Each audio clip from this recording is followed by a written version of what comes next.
Unibal et la FMB nous ont invités à leur conférence de presse pour présenter les chiffres du marché du bricolage.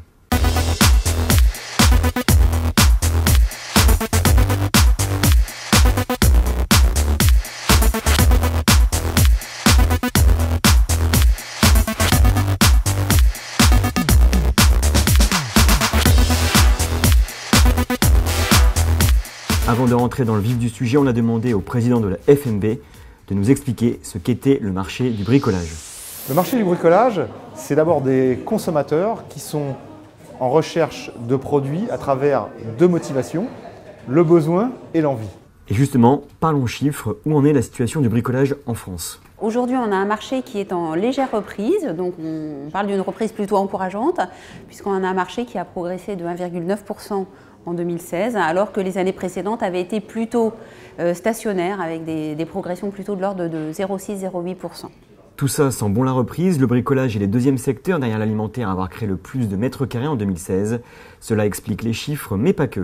À la fois une bonne situation sur le marché du neuf, avec un niveau record de mise en chantier, et surtout une situation, je dirais, encore meilleure sur le marché de l'ancien, avec un très grand nombre de transactions. Ce qui est encore plus important pour le marché du bricolage, puisque quand on acquiert un logement ancien, il y a tout un tas de travaux à prévoir et ça offre donc un réservoir de projets importants qui nourrit le marché du bricolage. C'est donc grâce à tout cela que les Français sont leaders européens de la distribution du marché du bricolage.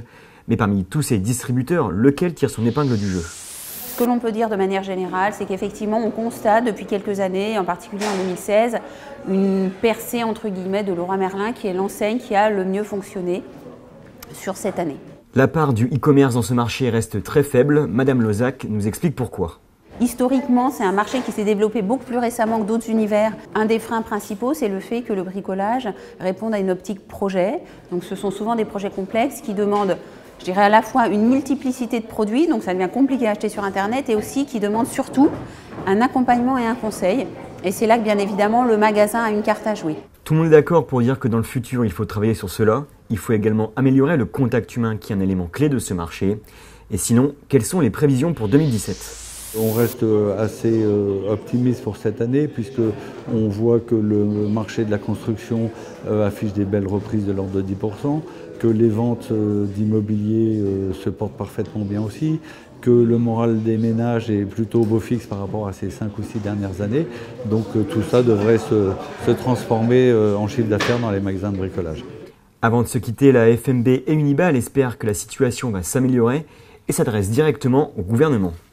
C'est qu'il n'y ait plus une seule mesure légale, fiscale, réglementaire, environnementale qui soit prise sans étude préalable d'impact.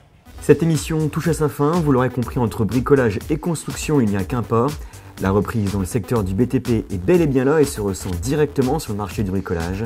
Quant à moi, reste à vous dire à bientôt pour un nouvel épisode de C'est quoi cette conf. Bonne journée à tous sur btp.tv.